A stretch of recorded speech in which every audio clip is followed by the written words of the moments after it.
Tax is a compulsory financial charge levied by the government on income, commodity, service, and activities or all the transactions that you make.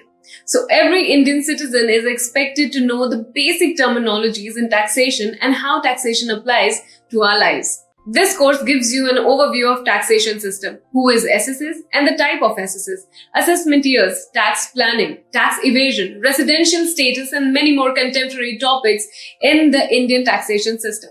After completion of this course, you are expected to have a solid understanding of the basic concept in taxation, and you should be able to use the basic terminologies of taxation in your tax planning too.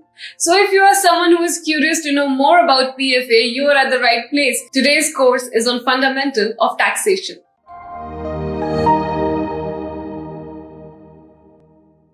If you haven't subscribed to our channel yet, I want to request you to hit the subscribe button and turn on the notifications bell so that you don't miss out on any new updates or videos releases from Great Learning. If you enjoyed this video, show us some love and like this video. Knowledge increases by sharing. So make sure you share this video with your friends and colleagues. Make sure to comment on the video any queries or suggestions, and I will respond to your comments. Hi. Welcome to this video. In this video, we are going to discuss on all the fundamentals of taxation. And my name is Balchandra Murthy. And today we are going to cover in this module assessee, assessment year, financial year, what do you mean by tax, and what are the different types of tax and residential status. All these topics we are going to cover in this video. Okay. First is, what do you mean by tax? Usually we are going to use this word tax. Correct? It for a good or bad. Everyone are using this word tax. Tax is nothing but the whatever the money. It may be fine or it may be some money paid by the individual or a assessee or a person to the government. Correct? So why we need to pay? That is the first question. Everyone are they are telling that tax we need to file or we need to pay the tax in the March 31st, or the every year. Why we need to pay the tax? That is the main source of revenue to the government. Whatever the individual or whatever the companies, they are going to pay tax to the government. In return, the government is going to spend that money on the society.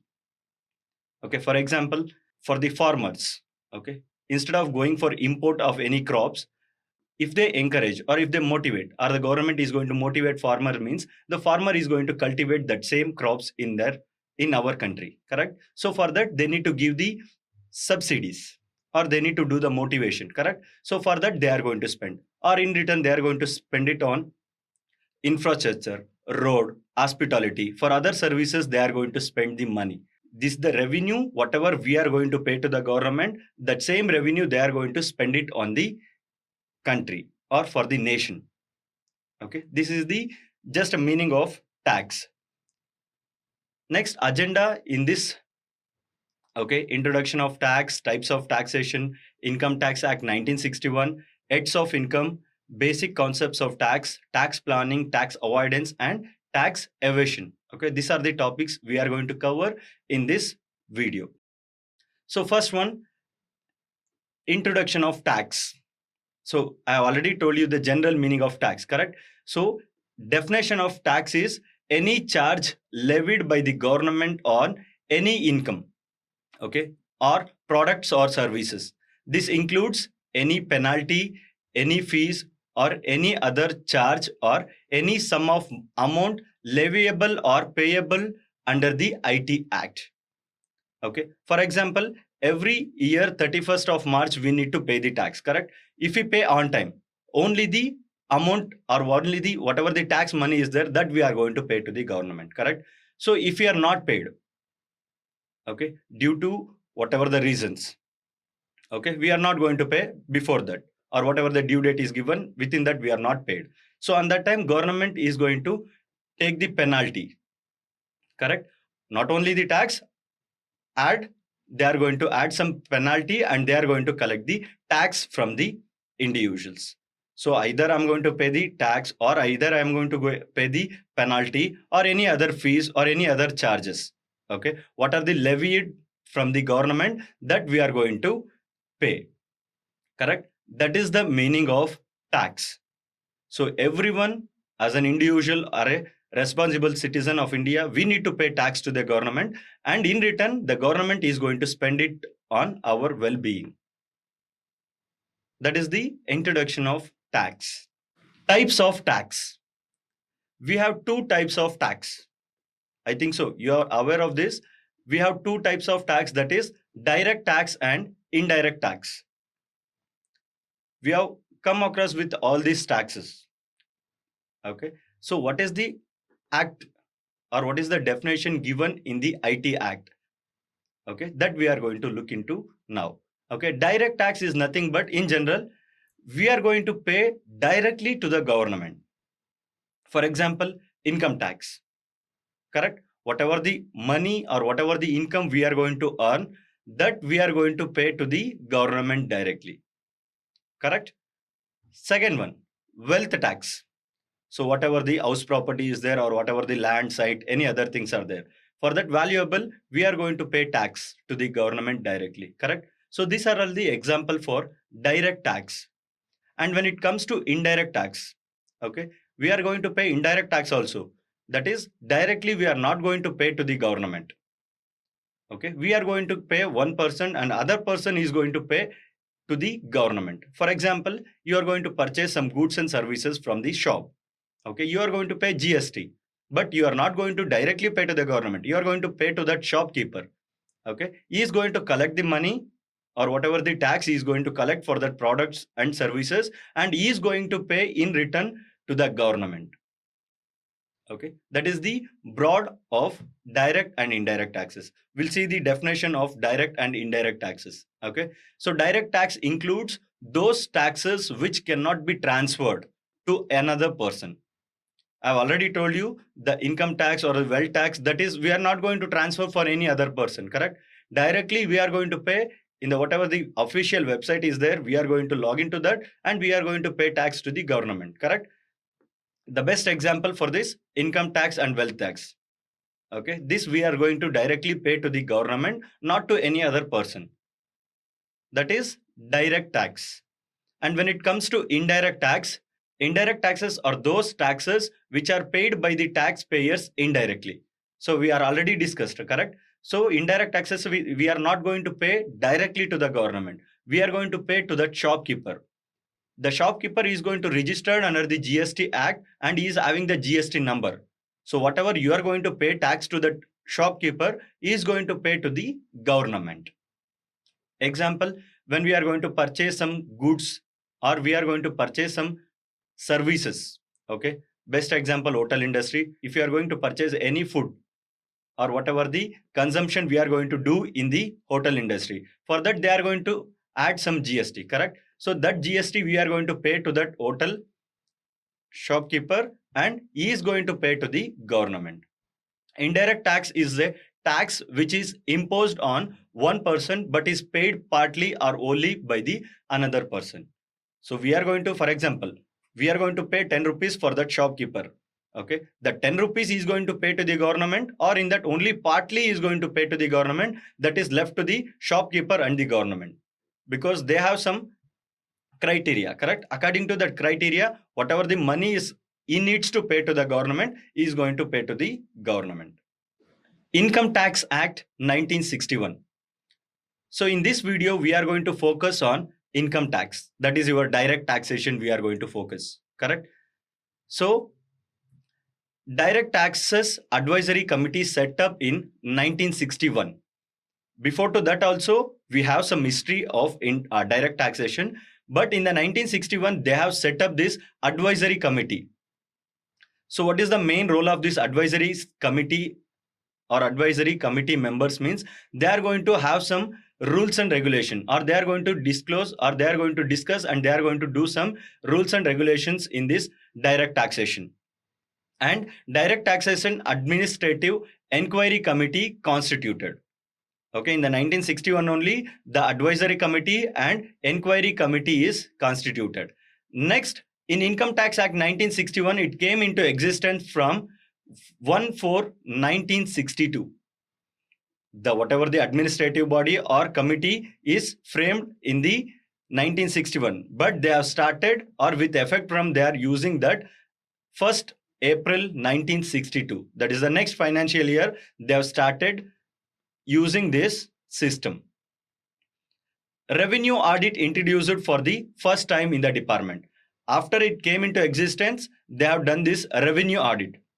So how much approximately they can receive the revenue from the individuals or from the public, correct? According to that, they need to plan. If, for example, if they're receiving 10 crore rupees, means according to that, they need to frame the budget, correct? In that 10 crore, how much we need to spend for public service and how much we need to do it for the road, transportation, or any hospitality or any other things, correct? So whatever the approximate revenue they are going to receive, according to that, they need to do the budgeting also. So for that, they were done this revenue audit introduced in the 1961 Act. The Income Tax Act is a comprehensive statute that focuses on the different rules and regulations that govern taxation in the country. Why is the need of framing this Income Tax Act 1961 in India? Means they need to regulate this taxation system in India, correct? If not, no one is going to pay tax and no one is going to take the accounting for the revenue, correct? So that is the purpose of doing this Income Tax Act 1961. It provides for levying, administrating, collecting, and recovering income tax for the Indian government. Okay, so they need to, how much they need to levy. First, what is the tax slab rate is there, correct? For which income, or what is the income slab is there. According to that, they are going to frame the tax percentage, correct? Like that, they need to first, what is the levying percentage? And next, administrating. So administration body will be there. Okay. And next, collecting. Who needs to collect the money from the public, or which are the sources we need to collect, or which are the mode of payments are there. Okay. All these things will be done in the Income Tax 1961.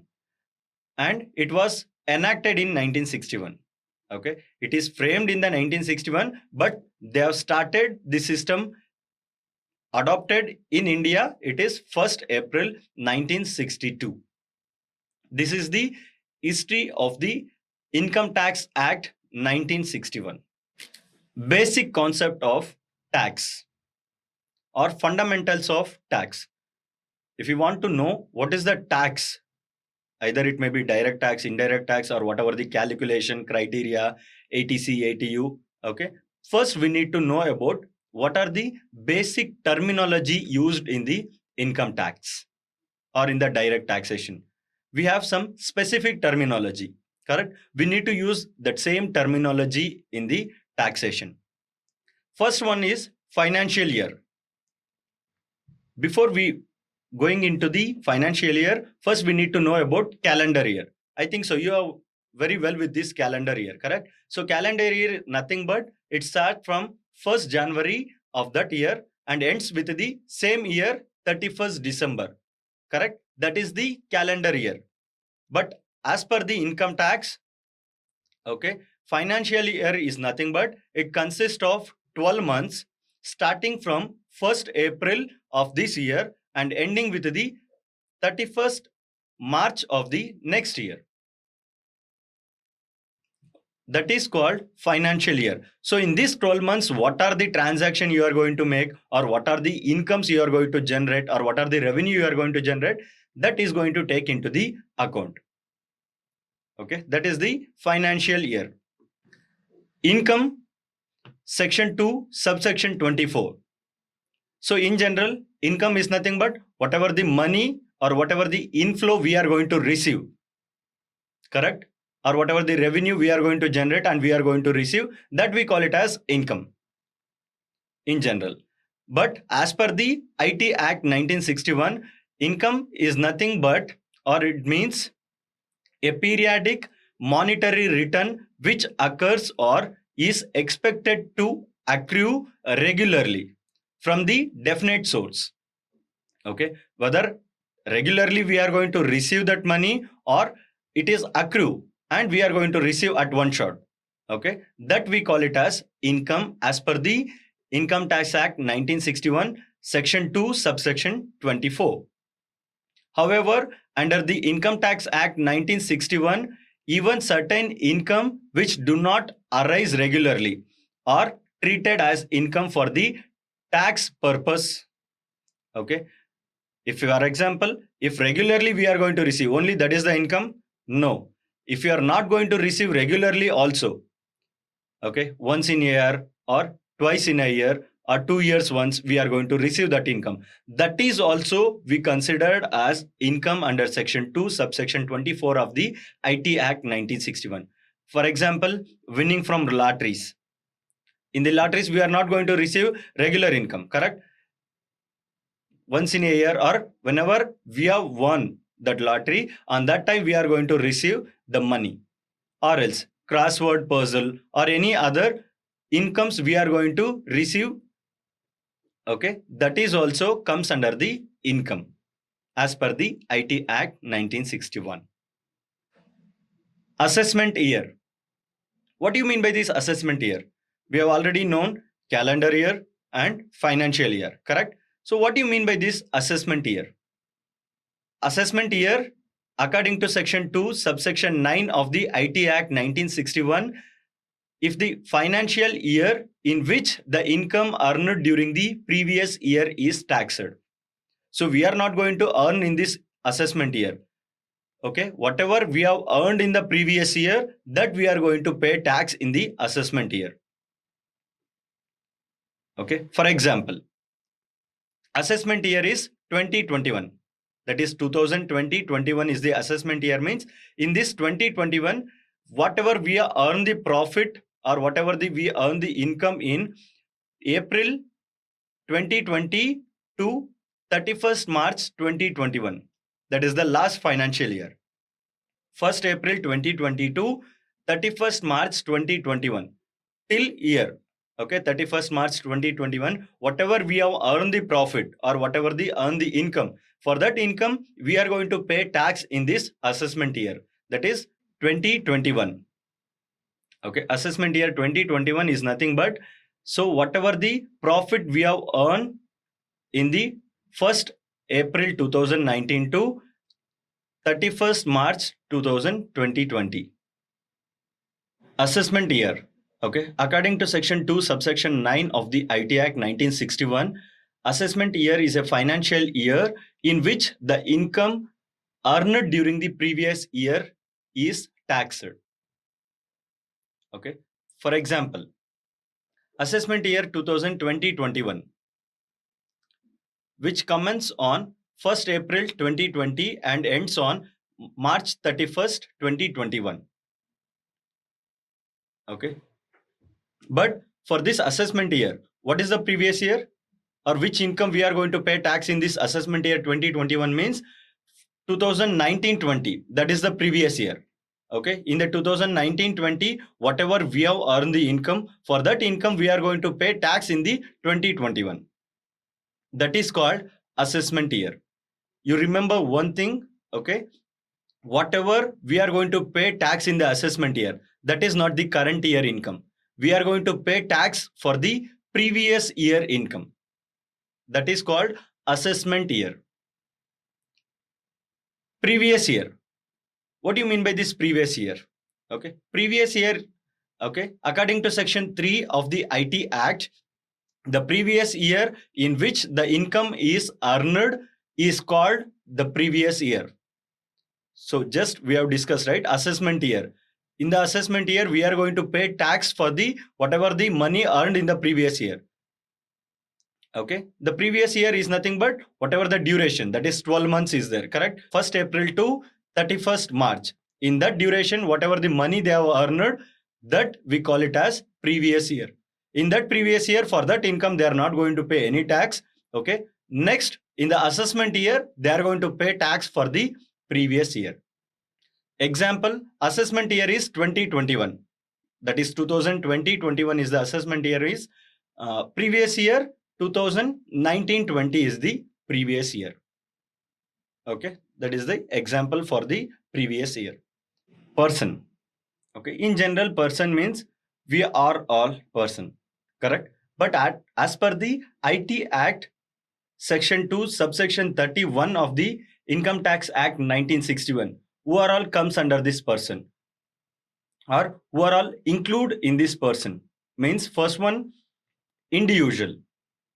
Okay, we are all individual, correct? So we are going to earn income and we are going to pay tax to the government, whether it may be a direct or indirect. We are going to pay tax to the government, correct? So that is individual. Next, when it comes to the HUF, Hindu Undivided Family, the best example, Reliance, okay, Mahindra and Mahindra Limited, okay, these are all comes under the Hindu Undivided by Family business, that is like family business, okay. They are also comes under the person as per the section 2 subsection 31 of the IT Act. Next, when it comes to firm is nothing but any sole proprietorship. I think so you know the meaning of sole proprietorship, correct? So the only one person, okay, is going to invest all the money in the business, he is going to enjoy all the profit, and whatever the loss is there, he is going to bear that losses, correct? So he is called as sole proprietorship or sole trading concern, okay. So that will comes under this firm, or any corporation, okay, that will comes under the firm. That is also as per the IT Act, they are going to considered as a person. Next, joint stock company, all your MNC companies, that is IT and non-IT or manufacturing sector or any other sectors, okay, that is also called as a person as per the IT Act 1961 under the section 2 subsection 31. Next, BOI or AOP, body of individuals or association of persons, okay.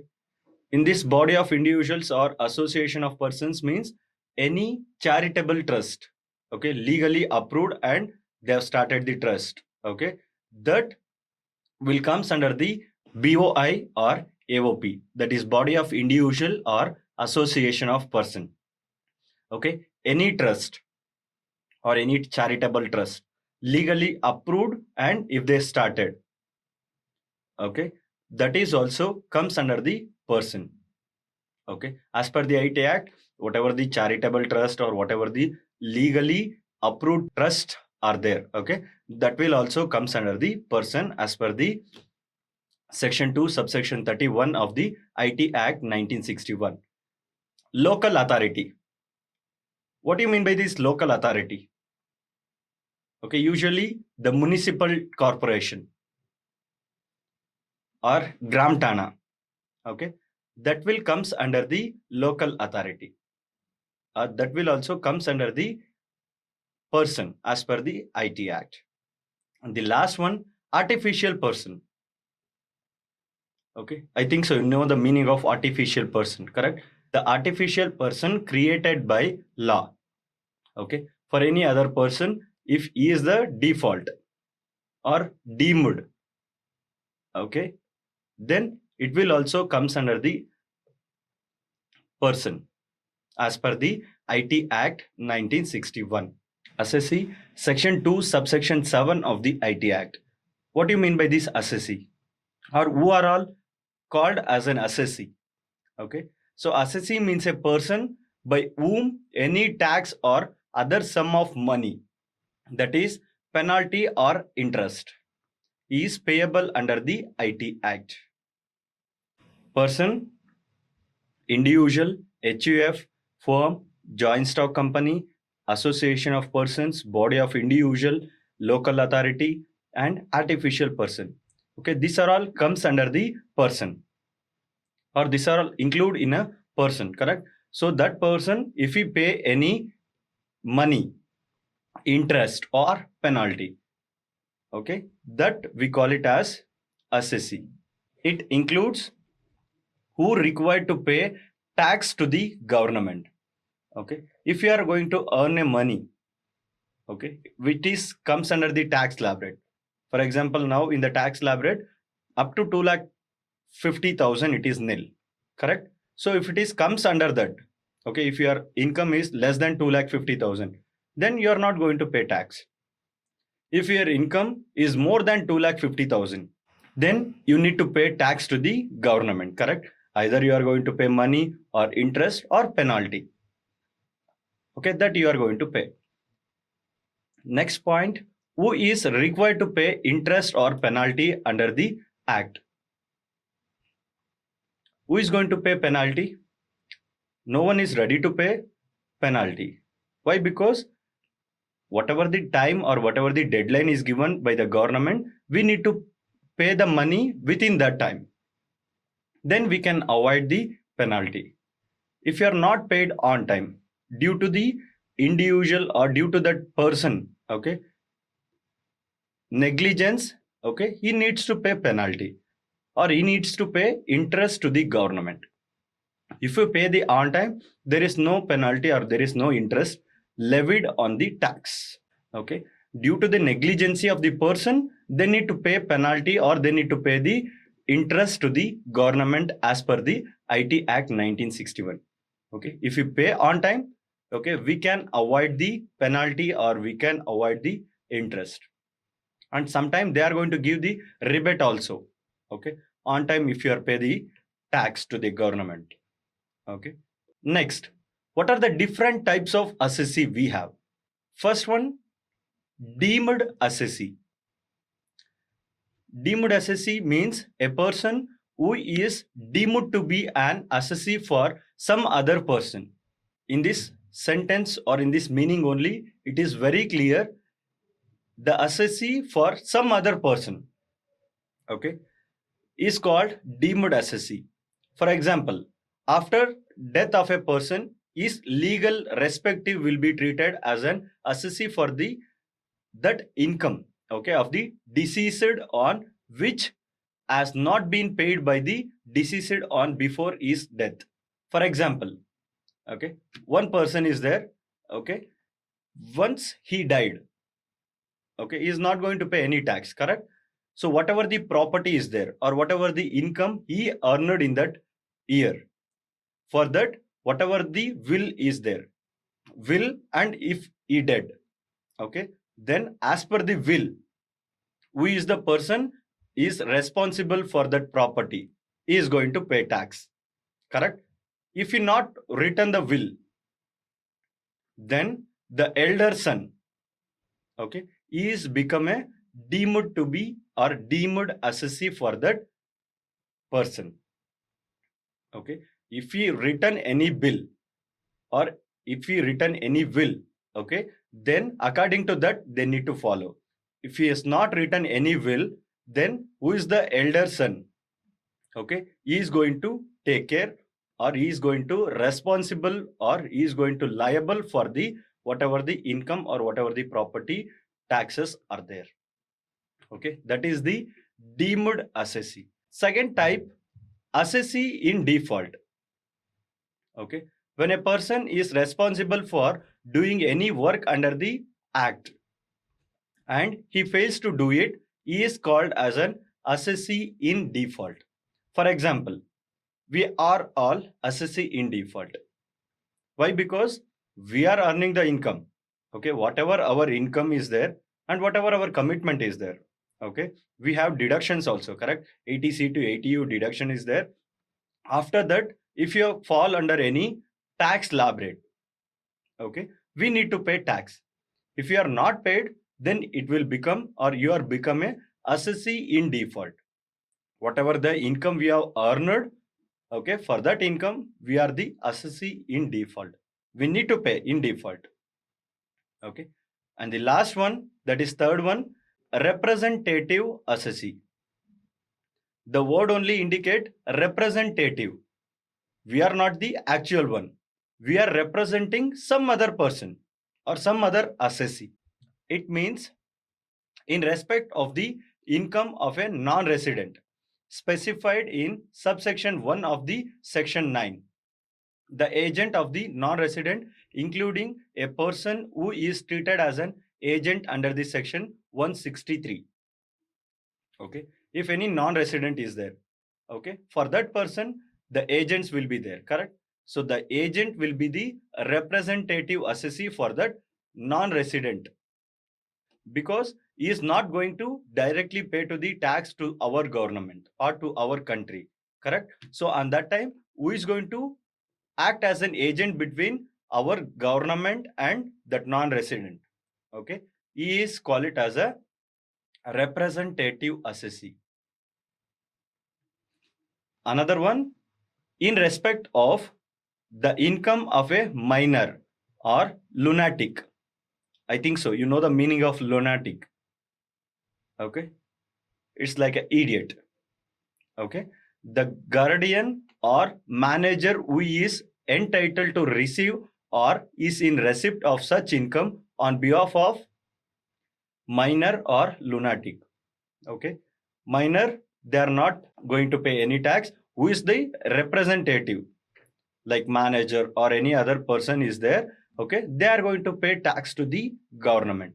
That we call it as representative assessee. Heads of income, whatever the money we are going to make or whatever the income we are going to generate, okay, or profit we are going to earn, in this 5 heads only we need to earn the profit, not with the any other. In this 5 heads only we need to get the money or we need to get the income. So first one, income from salary, income from house property, income from business or profession, income from capital gain, and income from other sources. These are the 5 heads of income we have. Whatever the assessee or whatever the person, okay, is going to get the income in these 5 heads only. With these 5 heads only, you need to receive the income. So first one, what do you mean by income from salary? Okay, income from salary is nothing but whatever the money we are going to receive from our employer. That it is a relationship between the employee and the employer. And employer is going to pay some money, whatever the service done by the employee in this organization. For that, they are going to pay some remuneration. Okay, whether it may be a monetary benefits and non-monetary benefits. Okay, including all this, we call it as income from salary. So in this income from salary, we have so many deductions also. In the income from salary, we have deductions also. Okay, that is education allowances, children's hostel allowances, children education allowances, HRA, pension. Okay, in this income from salary, we have deductions, exemptions also there. Okay, so for few incomes, whatever the employer is going to pay, for that we have partly deductions will be there, exemption will be there. Okay, for example, children education allowances, okay, rupees 100 per month, maximum of 2 children is exempt. Hostel allowances, okay, children hostel allowances, for that rupees 300 per month, okay, up to 2 children is exempted. And HRA is, for that also they have given the criteria. Okay, and not only HRA, pension, perquisites, okay, fringe benefits, for all the other things we have the criteria. According to that criteria, we need to calculate the income from salary. Okay, example, if gift received or gift given by the employer to employee, that is also comes under the income from salary only. Next, income from house property. Okay, if for example one residence building is there that is occupied for your own residence, okay, we are not going to receive. For example, in the income from house property, if you have one building, in that you have stayed in that complete building that is used for is your own residence. Okay, for that then we are not going to pay any tax. Why? Because we are not receiving any income. Only municipal tax we are going to pay to the government. Other than that, we are not receiving any income, then we are not going to pay.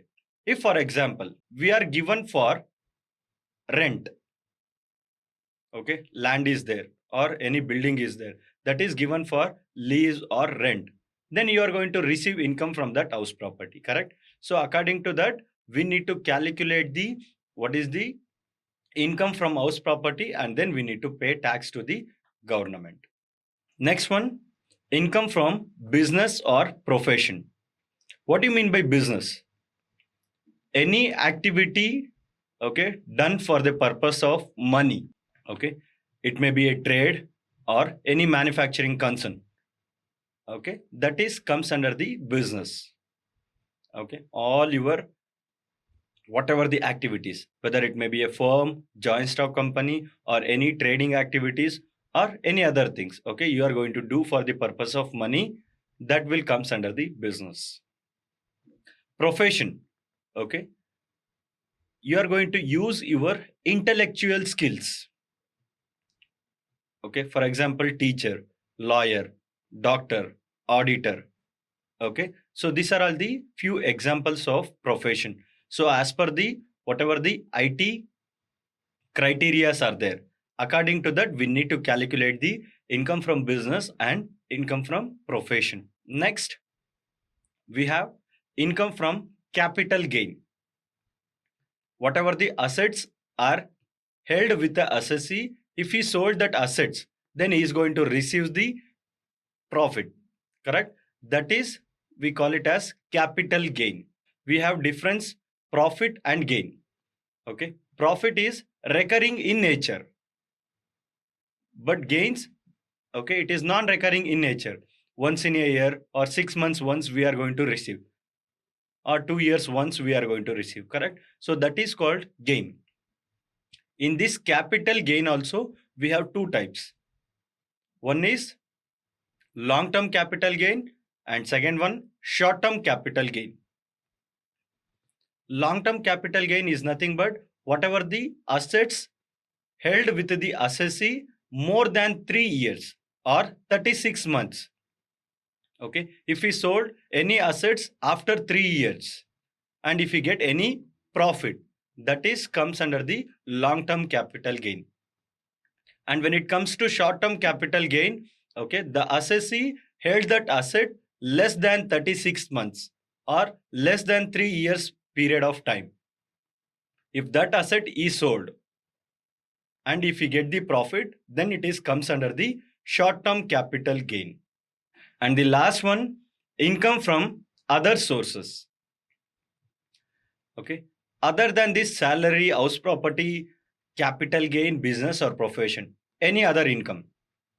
If for example we are going to receive winning from lottery, nowadays income from reality shows, that is whatever the winning from reality shows, puzzles, okay, horse race, gambling, any other income. If for example interest on fixed deposits, interest on post office savings bank deposits, or any dividend from any shares, it may be a domestic company or foreign company. If you are invested your money, you are going to receive dividend, or you are going to invest on debentures or bonds, then you are going to receive interest for that, correct? So that will comes under the income from other sources. Gross total income. Okay, we know what you mean by income. Okay, then what do you mean by this gross total income? Gross total income is nothing but total of all these 5 heads of income. That is income from salary, income from house property, income from business or profession, income from capital gain, and income from other sources. All these 5 heads of income total, okay, that we call it as gross total income. Or in other words, before giving the or before making deduction under section 80C to 80U, we have 80C to 80U deductions. Okay, before making the deduction, whatever the income is there, that we call it as gross total income. Total income. A total income is income of assessee from all the sources on which he has to pay income tax. In other words, it is the income under all the 5 heads of income after making deduction under section 80C to 80U. Okay. In a simple word, gross total income will be there. In that gross total income, if we deduct 80C to 80U, then we will get the total income. tax planning, tax avoidance, and tax evasion. These three are, okay, it is very important. Why is important? I will tell you one by one. First one, tax planning. Whatever the activities we are going to do, first we need to do the planning.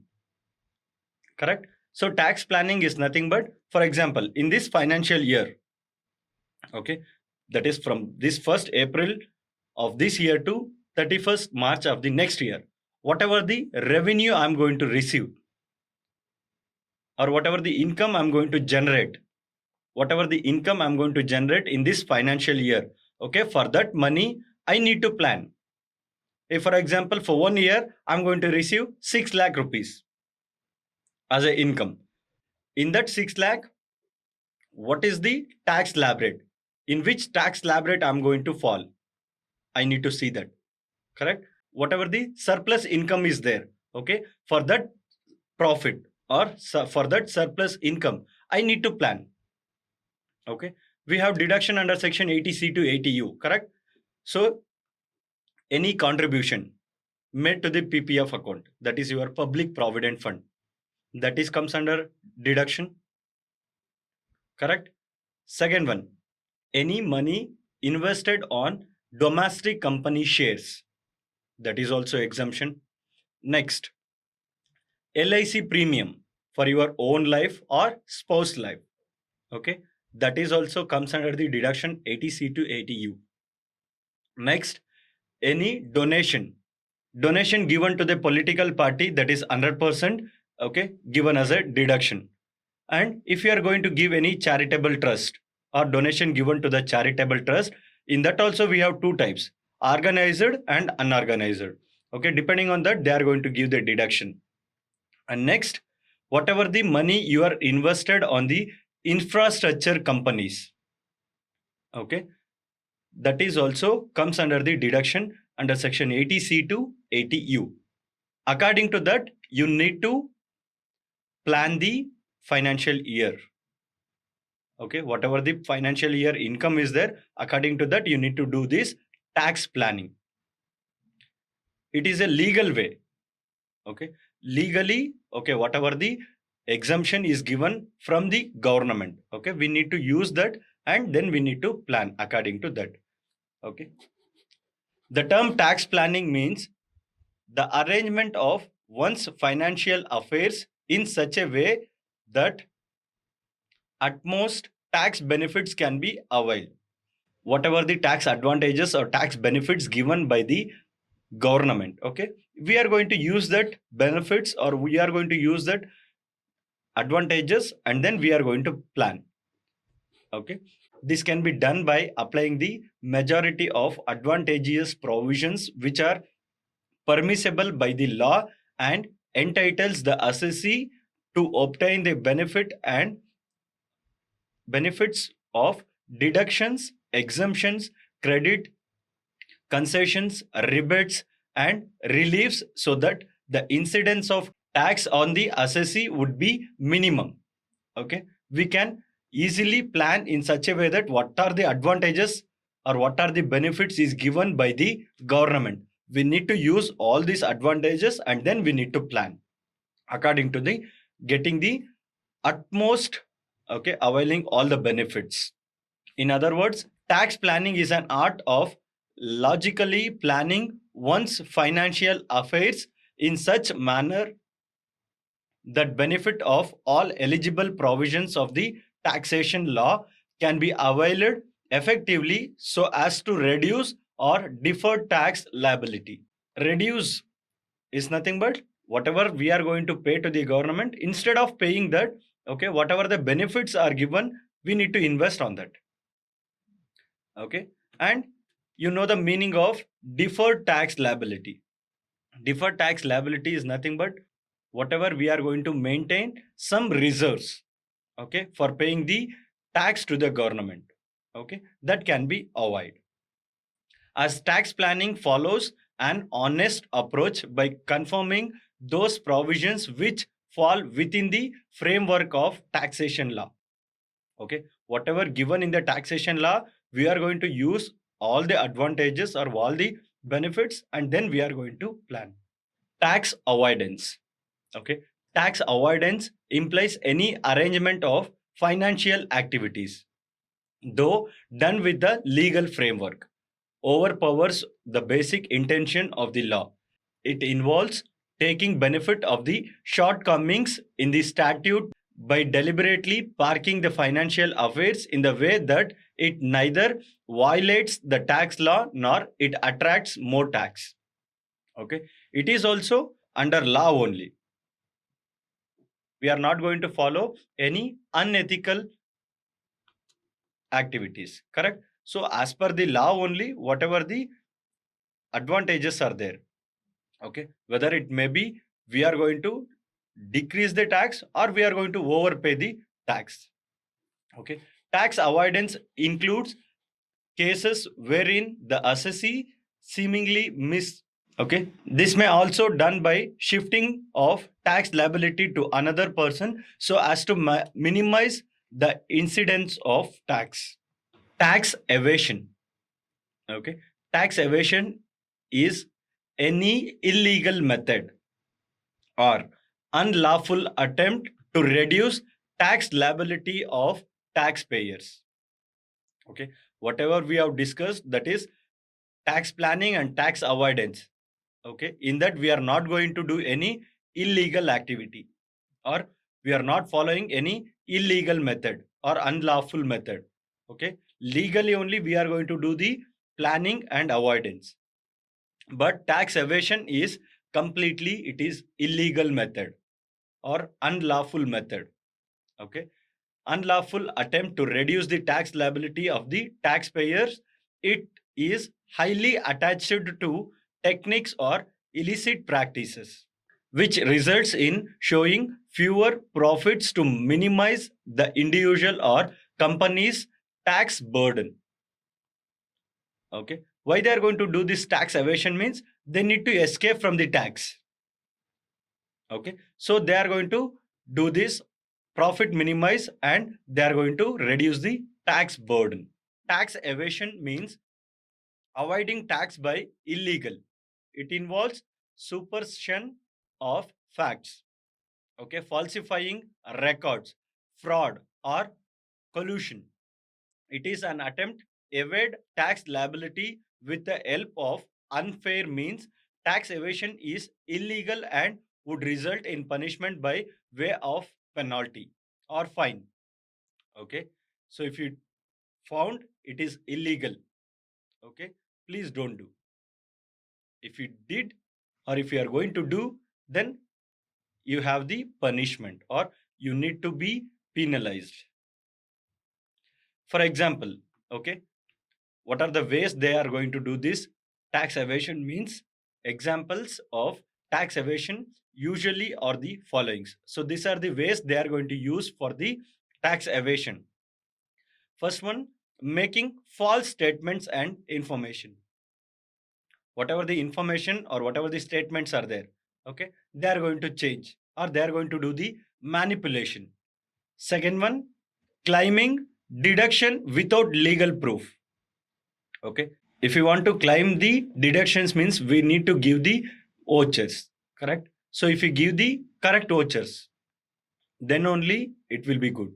Or getting this tax evasion or getting the tax advantages, what they are going to do? They are going to do the claiming deduction without legal proof. Okay. If you want to claim any deductions, okay, whether it may be from ATC to ATU or any other deduction, you need to provide the documents. Okay. For the documents, they are going to duplicate the vouchers or duplicating or giving the false information and then they are claiming the deduction. Third one, hiding related documents. If for example, if you have the more profit, then they are going to hide the few documents and they are going to show the lesser profit. That is also illegal. Okay.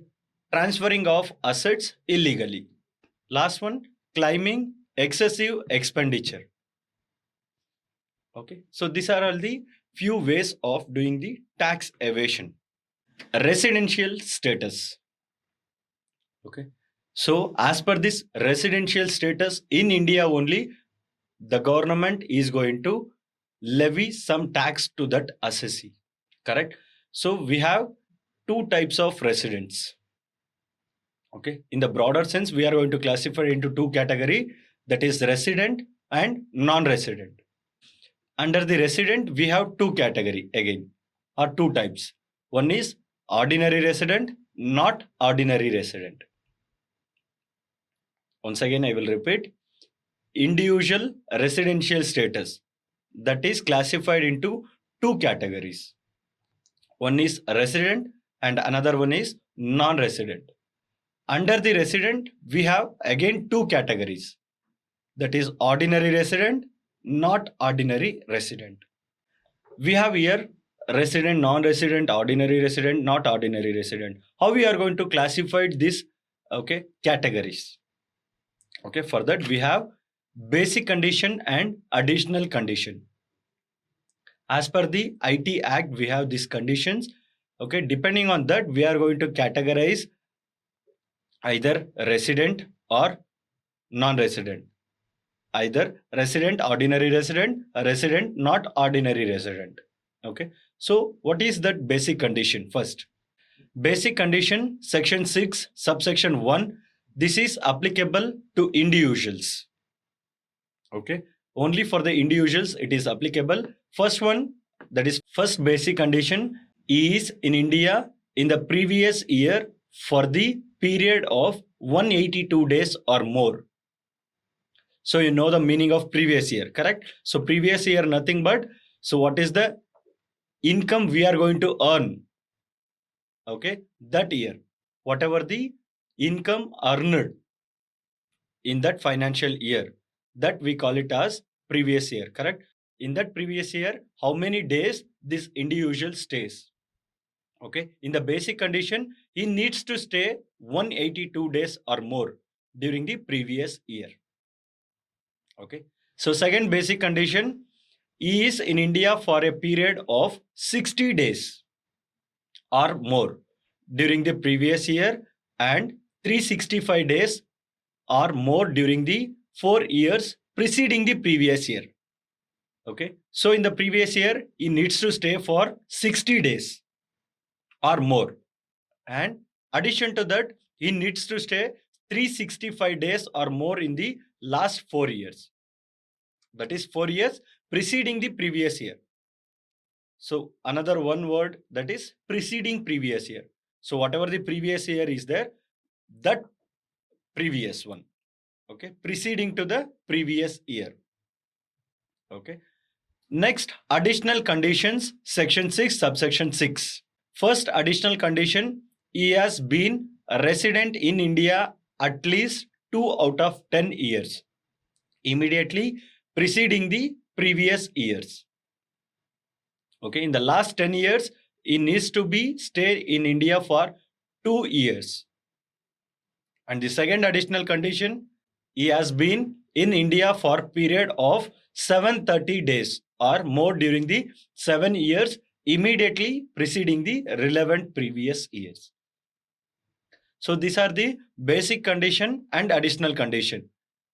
Okay, once we know what are the basic condition and additional condition, next question is how to categorize a resident, that is ordinary resident, not ordinary resident, or non-resident. What is the criteria? Okay, if you want to become a resident and ordinarily resident, then an individual is said to be resident and ordinarily resident in India if he satisfied, okay, any one of the basic condition. So we have two basic conditions, correct? First basic condition, he needs to stay in India for 182 days or more in the previous year, correct? That is the first one. And the second one, 60 days in the previous year and 365 days in the 4 years preceding the previous year, correct? So in these two basic condition, he needs to satisfy any one or both of the basic condition. Addition to that, okay, he needs to satisfy both the additional condition. Okay, please keep in mind, if you want to become resident and ordinary resident means first he needs to satisfy any one or both of the basic condition, and he needs to satisfy both the additional condition. Then only he will become a resident and ordinary resident. Second one, resident but not ordinary resident. An individual is said to be resident but not ordinarily resident in India if he satisfied any one of the basic condition. If he satisfy any one of the basic condition and none of the additional condition is satisfied, okay, then he become a resident but not ordinary resident. Okay, and when it comes to non-resident, an individual is a non-resident in India if he satisfied none of the basic condition. If he not satisfied basic condition only means then he is a non-resident of India. And the last, we have exceptional cases. Exceptional cases for this residential status. In the following cases, an individual need to be present in India for a period of 182 days or more during the previous year in order to become resident in India. Okay, so in these following cases, okay, if he fall under any these three categories means then he needs to satisfy the first basic condition. Okay, only basic condition. We are not going to look into any additional condition. If he satisfied this first basic condition, then he will become a resident in India. First one, an Indian citizen who leaves India during the previous year for the purpose of employment outside India. So if you visit for the purpose of employment, okay, to outside India or to any foreign country, okay, then if you want to become a resident in India means you need to satisfy the first basic condition. That is, he needs to stay in India for 182 days or more in the previous year. Then only whoever left India for the purpose of employment, they can become the resident in India. That is the first exceptional case. Second one, an Indian citizen leaving India during the previous year as a crew member of ship. Okay, whoever working in the Indian ship, okay, as a crew members, okay, for them also it is applicable. So if you are leaving India as a crew member, then you need to satisfy this first basic condition. Then only they are become the resident in India. And the third case, an Indian citizen or a person of Indian origin who comes to an visit to India during the previous year. Okay, so a person is said to be of Indian origin if either he or any of his parent or any of his grandparents was born in undivided India. Okay, if their parents or grandparents, okay, if they're born in India, then he needs to satisfy this first basic condition. Then only he can become a resident and ordinary resident in India. Finally, summarizing this video, tax. In the tax, we have two types, that is direct tax and indirect tax. In the direct tax, we are directly paid to the government. That is only to income tax and wealth tax. And when it comes to indirect tax, all the goods, whatever we are going to purchase and whatever the services we are going to taken. Okay. For that, we are going to pay tax to the shopkeeper, and shopkeeper in return is going to pay to the government. Assessment year is a financial year in which the income earned during the previous year is taxed. Okay, in the assessment year we are going to pay only tax whatever the income we have earned in the previous year. Previous year, year in which income is earned is called the previous year, or in simple, preceding to the assessment year is called previous year. And person includes, as per the IT Act, individual, HUF, firm, joint stock company, okay, association of person, body of individual, artificial person, and local authority. These are all includes in a person as per the IT Act. Next, 5 heads of income. 5 heads of income. In that, first one, income from salary, whatever the relation between the employer and employee, or whatever the money received from the employer, okay, for the service rendered. Income from house property, whatever the profit or income generated in this house property, that is taxed under the income from house property. Next, income from business or profession, okay, whatever the activities we are going to do it for the money, or any activity for the purpose of making profit, that is called business. And profession, using the intellectual skills, okay, for that whatever the money you are earned from the business or profession, that is comes under the income from business or profession. Next, capital gain, okay, whatever the assets the assessee is going to sell and making the profit out of it, okay, that is comes under the income from capital gain. In that also we have two types: short term capital gain, long term capital gain. If the assessee hold that assets less than 3 years or 36 months, then if you sell that asset, okay, then it will comes under the short term capital gain. If the assessee holds that assets more than 3 years or 36 months, if he sold that asset, then it will comes under the long term capital gain. And the last one, income from other sources. Income from other sources, whatever the money, okay, from the winning from lottery, horse race, gambling, puzzles, crossword game, okay, TV reality shows, that will comes under the income from other sources. And the last one, tax planning and tax evasion in a legal way, or whatever the tax advantages are there, according to that we are going to plan and we are going to avoiding the tax in a legal way, that is tax planning. And tax avoidance, using the illegal method or unlawful practices, and then we are going to escaping from the tax is tax evasion. Okay, so this is the overall summary of the video. Thank you.